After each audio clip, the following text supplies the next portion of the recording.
is Dr. Anamika Joshi. I'm an oculoplasty surgeon or eyelid specialist or an eye plastic surgeon. I am practicing in Hyderabad and today I'm going to discuss a very important and a very frequently asked question: how successful is PTOSIS surgery?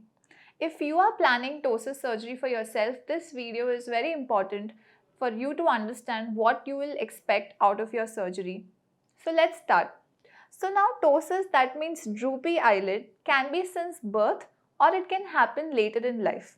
If it's since birth, it is because the muscle that lifts the eyelid is a little weak. Now if it happens later in life, that means the muscle is good in action, that means the strength of the muscle is good, but it has slipped from its position a little bit, because of which you have droopy eyelid. So the success of the PTOSIS surgery first depends on the fact whether you have PTOSIS since birth or did you get it afterwards. In general, all the PTOSIS patients are very happy, but let's discuss the finer nuances. If you have PTOSIS later in life, that means you did not have it since birth, then in all the cases, whether you have mild, moderate or severe PTOSIS or whatever surgery is chosen for you, you will have very good results. The surgery that we normally choose for patients who got PTOSIS later in life is either scarless PTOSIS surgery, which is chosen for mild cases, or it can be levator resection surgery. We never choose sling surgery for patients who got PTOSIS later in life. Both these surgeries in these patients provide absolutely natural results, and both the eyes match equally when looking straight, when looking down or when closing the eyes. Now this was about patients who got PTOSIS later in life. Let's discuss the second subgroup, that is PTOSIS present since birth or congenital PTOSIS. This also I will divide in three segments. Congenital PTOSIS for those patients who have only mild PTOSIS. That means you have PTOSIS only since birth and it is only mild. That means your muscle is good, it has good strength, maybe not exactly normal as the other eye, but a very good muscle strength. If the muscle strength is good and you have mild PTOSIS, we generally prefer scarless PTOSIS correction and it gives very natural results. That means when you're looking straight, both the eyes will look almost same, or I would say 100% same. When you look down, both the eyes again look almost same and you're easily able to blink or close your eyes. This is about mild PTOSIS with very good muscle strength. Now second category of congenital PTOSIS, that means you have moderate PTOSIS and the muscle strength is not very good, not very bad. It is somewhere in between.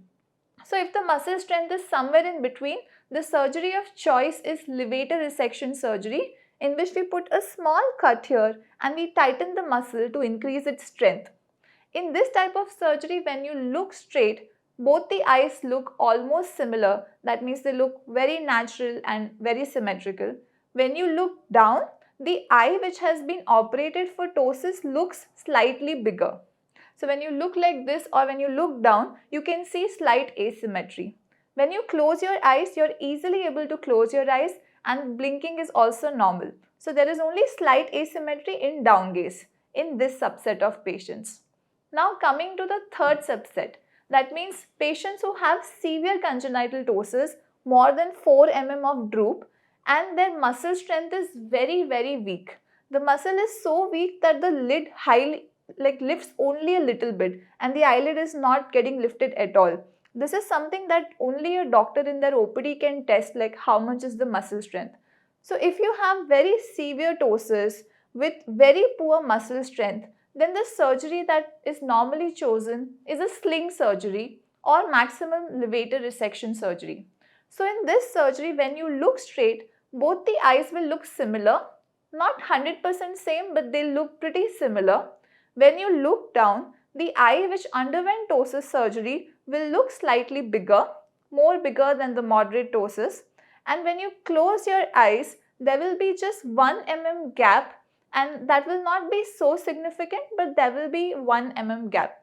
Initially, your eye may take a little time to adjust, but these patients also, after 1-2 months of surgeries have passed, nicely adjust to the surgery and definitely the eye looks much better than the ptotic stage. Symmetry, as I said, is good when they look straight, but symmetry is not so great when they look down. So in conclusion, if you have congenital ptosis, if it's mild, it's almost natural. If it's moderate, again it's natural with slight asymmetry in down gaze. And if it's severe ptosis, you get a fairly good result but may not be completely natural, and there might be a little bit gap when you close your eyes. So the success of the ptosis surgery depends mainly on your muscle strength. If you have congenital ptosis, you should visit an oculoplasty surgeon, or you can visit us to see how much is your muscle strength, and based on that the right surgery is chosen for you and the expected results are shown in great detail. A lot of patients get scared that their eyes won't close or they won't be able to blink, and usually these are not correct because every patient has a different muscle strength. So just don't go on these assumptions. You need to check your muscle strength with the doctor and then understand what will be the result in your case and then take a decision accordingly. Overall, I can tell you that all the patients of all the categories who have undergone ptosis surgery are usually very happy, and we are very gratified by the results of ptosis surgery. It has absolutely no risk to the vision, and it's a very safe and effective surgery. So if you are planning your ptosis surgery, meet us, consult us, and you can WhatsApp us on this number. If you are not from Hyderabad, we also offer online consultations. Thank you.